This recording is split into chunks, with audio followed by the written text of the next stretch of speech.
Hi everyone, it's Julia here from Little Shop of Nerds, and I'm here with Mike.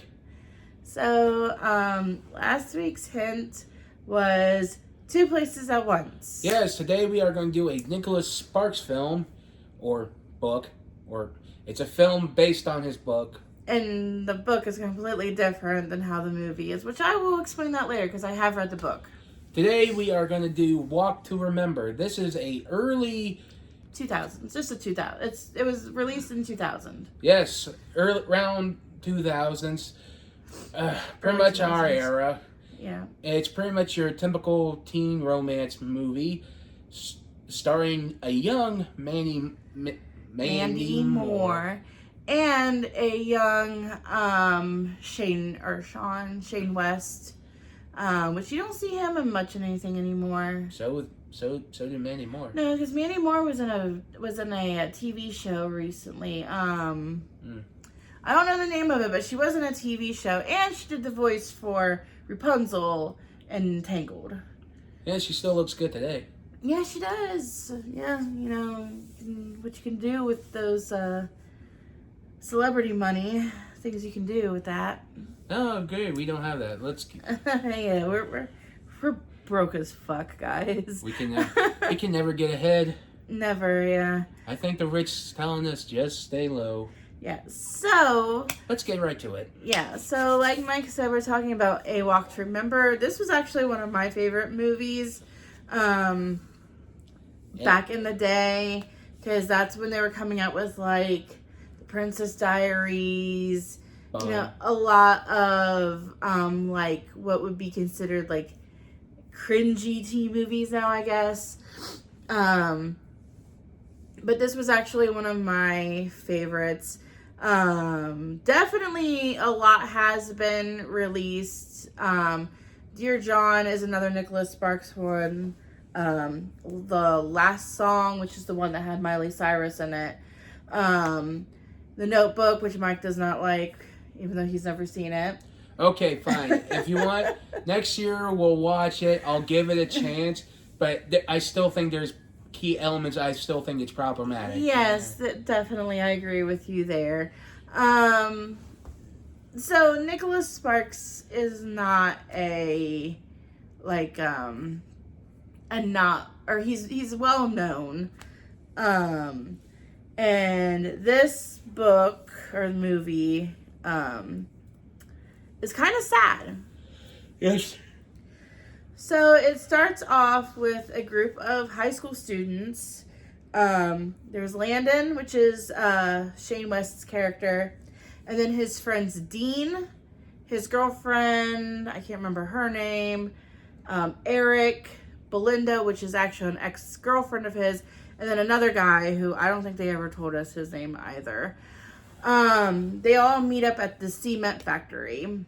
Yeah, and pretty much they dress in their typical early 2000 teenage clothes. Yeah, like what the preppy kids would wear. I wouldn't say preppy, more like teenage douchebag look. Oh, yeah.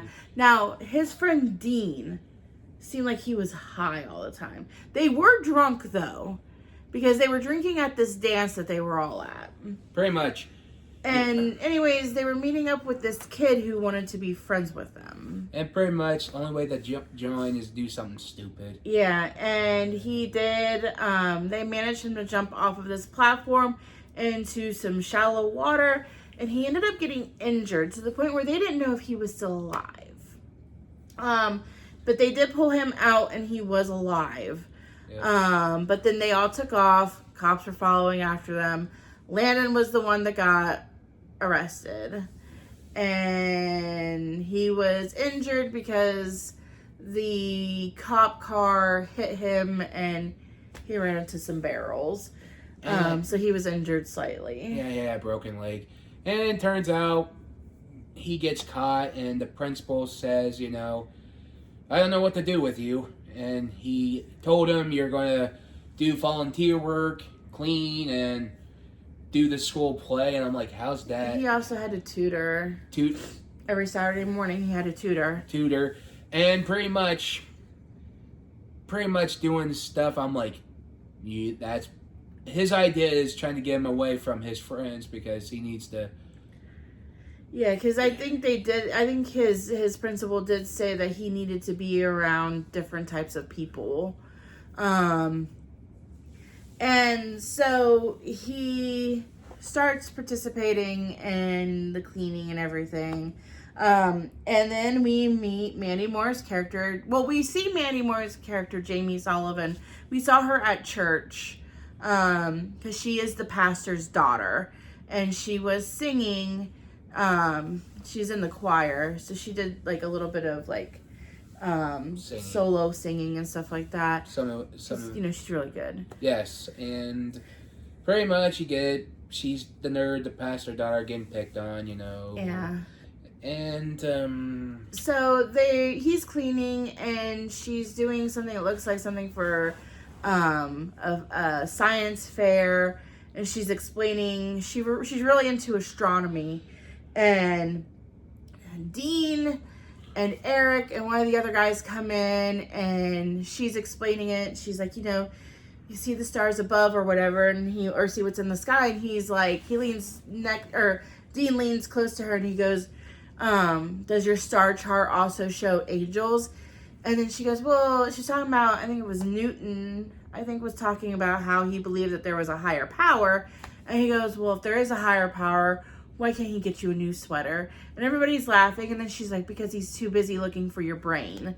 So she, like, roasted his ass. Pretty much. Yes, and, we see, what, Shane, is it Shane?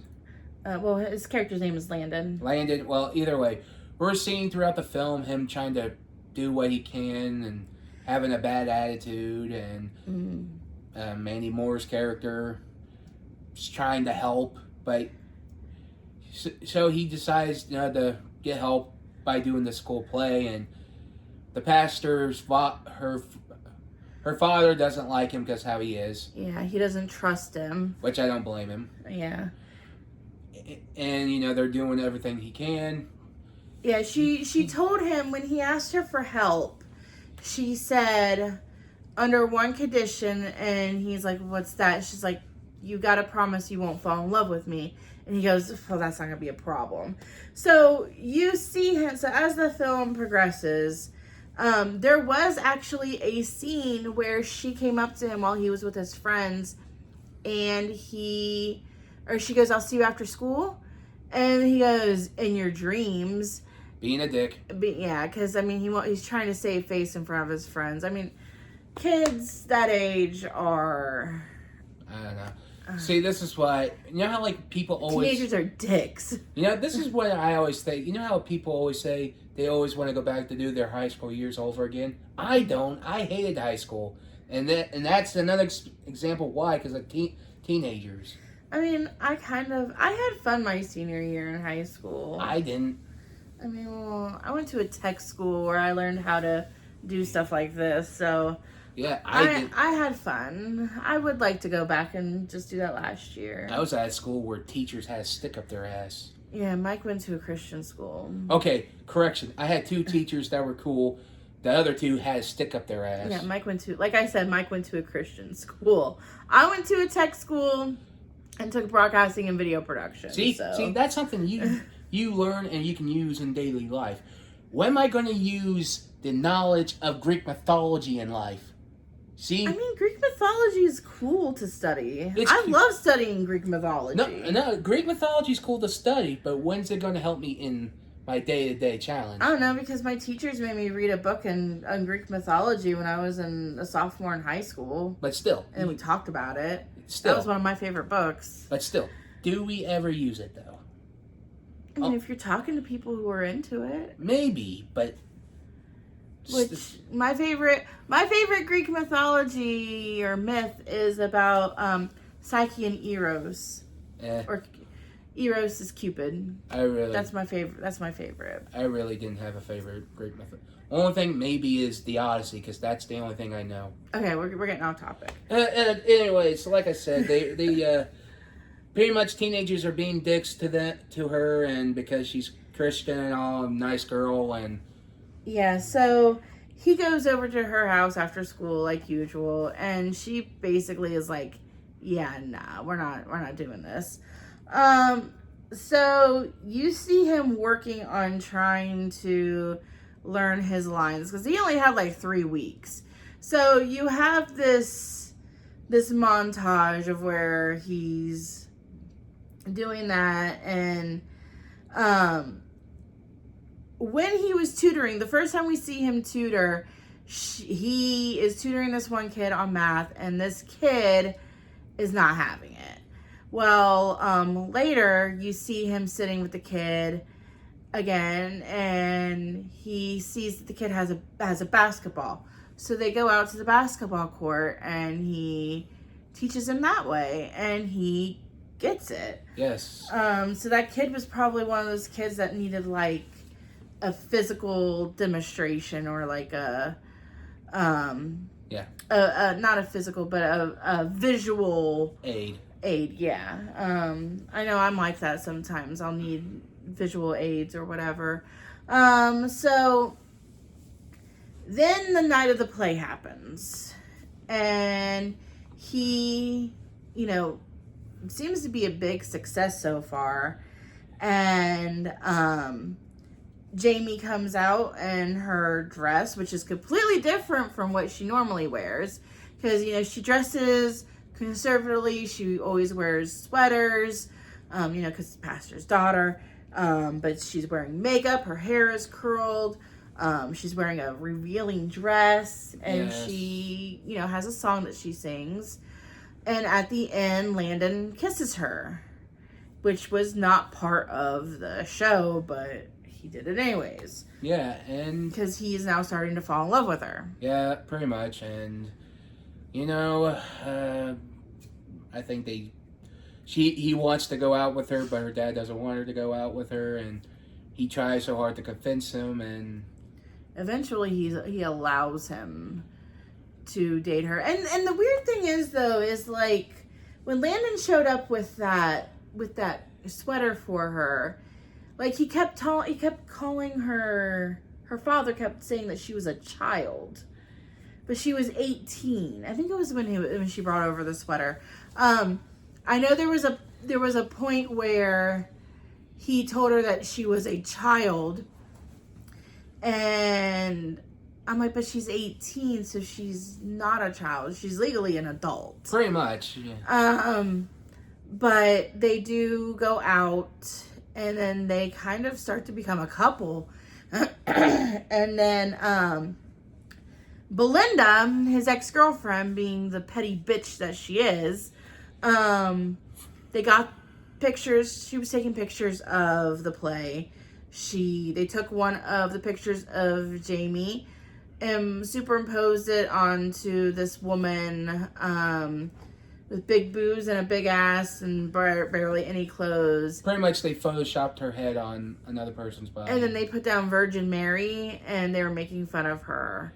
And because I think that was the first time, like, she had been bullied before, but I would think that it was the first time that she had actually been bullied like that. Well, this was pretty bad. Pretty bad, what they were doing. Yeah, because they made flyers and was handing out over to everybody at the school. Yes. And it just got worse from there. Yeah. Landon found out, punched Dean, their friendship ended. Yes.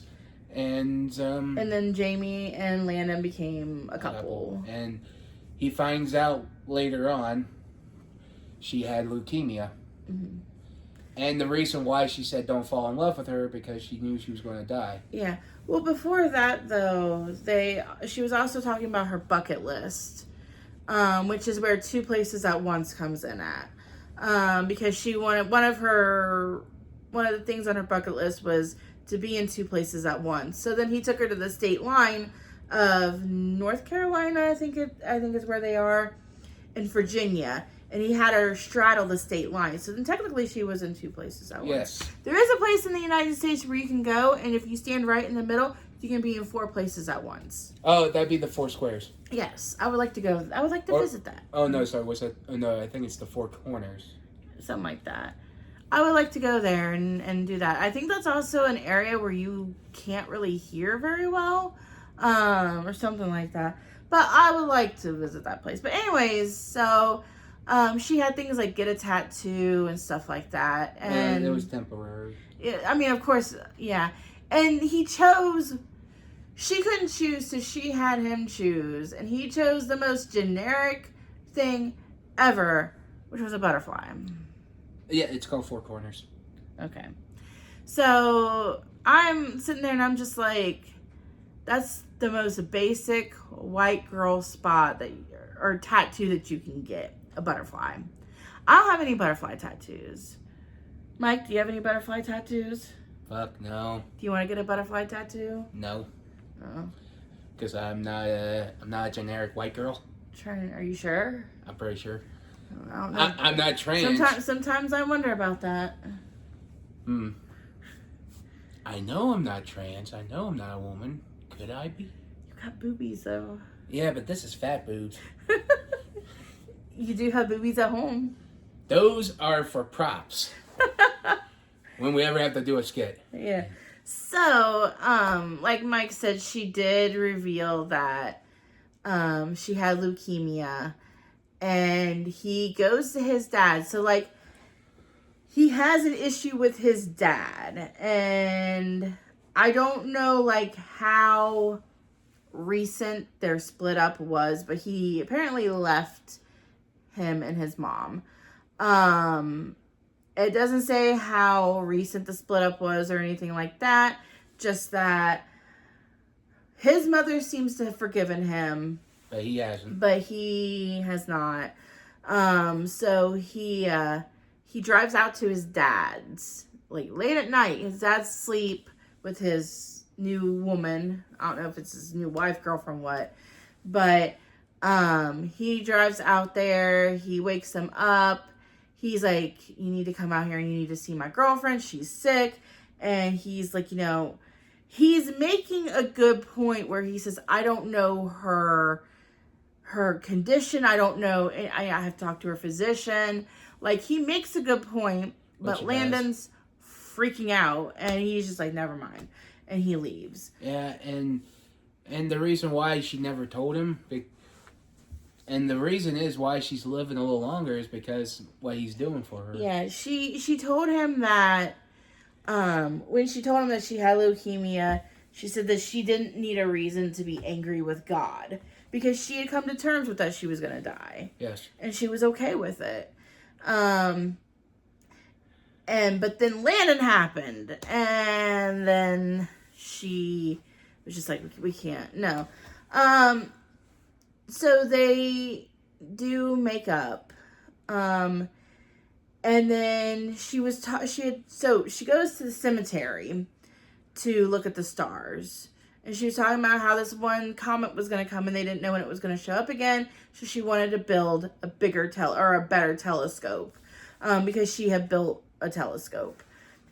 And she wanted to build like a better one. And he starts building it for her so she could see it. Well, she collapses. They rush her to the hospital. And he stayed by her side the entire time. Mm-hmm.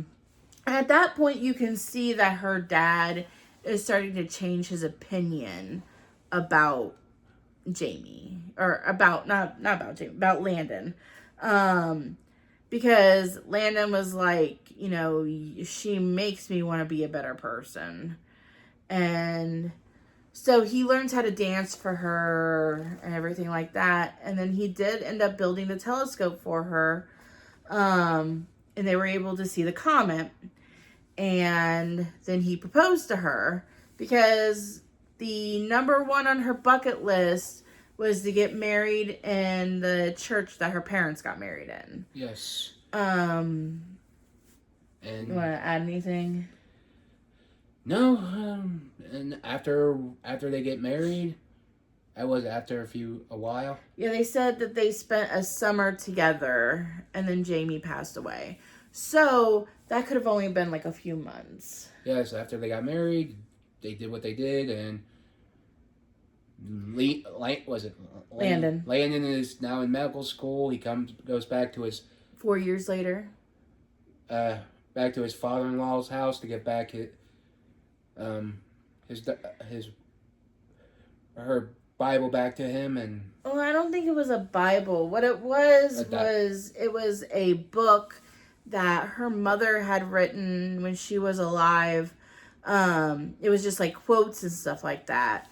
yeah, And she had given it to Landon when she was in the hospital, and then Landon was returning it to her father. And you can definitely see that he had like a more positive, outlook. not outlook, but a more positive opinion on Landon at that point. Yes. Because you can definitely see how it was about the time that she was in the hospital that he started to realize that, hey, I think Landon really does truly love my daughter. Mm-hmm. And when he was building the telescope for her, he brought out a hot drink for him and then like another light, and Landon's like, hey, listen, I gotta get this done by tomorrow night. And then he's like, are you gonna get it done? And he's like, I'm gonna try. And he's like, did she order the mirrors? He's like, yeah, they're in here. And he was asking questions about what he was gonna do for the telescope. And he does get it built in time so they could see the comet. And so there was a scene, he does make up with Dean. That was after everybody found out that she was sick with leukemia. The kid that jumped off that platform at the beginning of the movie, he does go and apologize to him, but the kid just is like, wants nothing to do with him at this point. He's like, I don't know why I ever wanted to be your friend. And he's like, I don't blame you there. So Landon actually does change for the better. Yes. And so that's pretty much where it ends. He's talking about how he couldn't give her last wish was a miracle, and turns out his ex-father-in-law says, nah, she did. It was you. Yeah. And he was looking her up in the yearbook earlier on in the movie, and her ambition was to witness a miracle, and Landon ended up being her miracle. So there's a line that he says at the end of the movie that kind of like hits me right in the feels. And he goes, since she's not around anymore, like he can feel, or he can't see her love, but he can feel it. It kind of hits me a little bit right here in the kokoro, that's heart in Japanese. Hits me right in the feels. And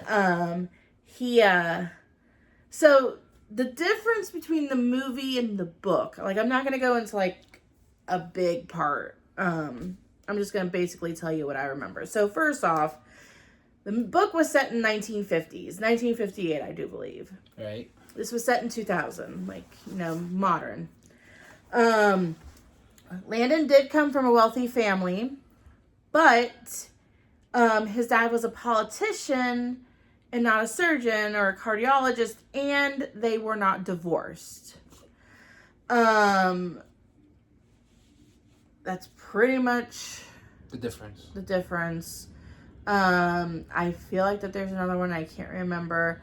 And they didn't do the whole prank thing either. I don't remember how they started spending time together. Oh, from what I've read, they were paired together for a homecoming thing.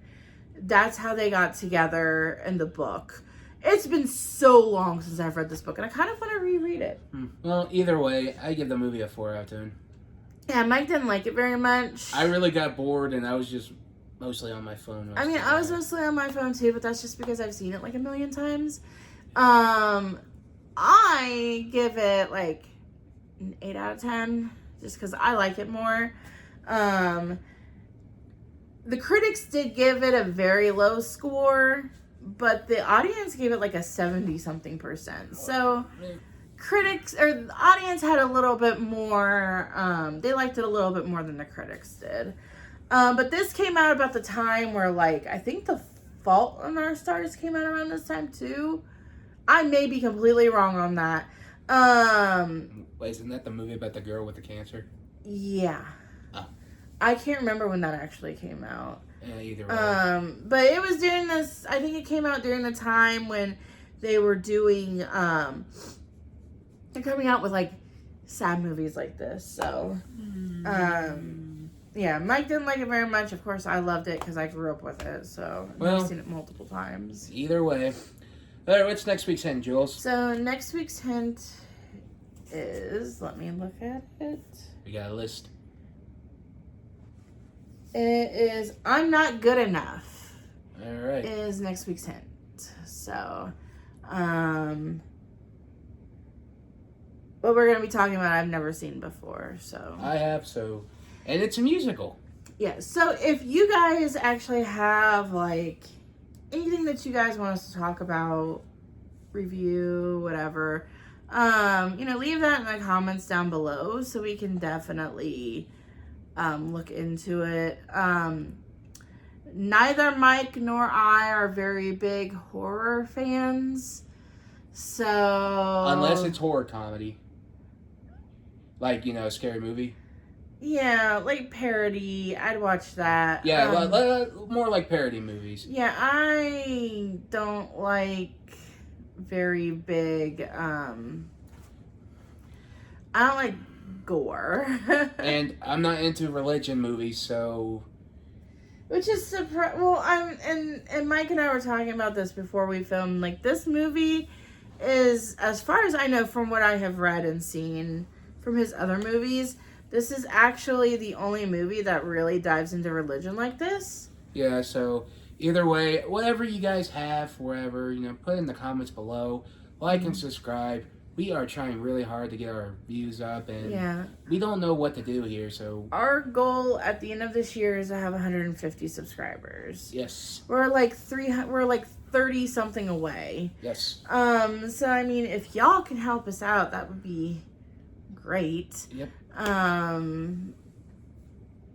mean, we're not quite sure what else we can do at this point. Yeah, and also, like I said, if you have anything that veers into politics or anything, please note we do not do anything politic related, because we do not do that. Yeah. Because me and Jules agree on certain things on politicians. I do not. Yeah. We just don't want to get into that. Because that's pretty much everything you hear today. Yeah. So, I mean, I feel like anything politics-wise, that's you. So we don't want to be involved in that. Yes. And if you do we just want to keep politics out of our videos. And if you do comment anything political related, we will not comment back, because that's our way of saying you have your opinion, we have our opinion, we do not want to share. Yeah. And it's not out of disrespect, it's more of us not trying to create a fire. Yeah. We would rather just not talk about politics at all. So. Yes. All right, let's end this. Yeah. So, anyways, we will talk to you guys later. Bye.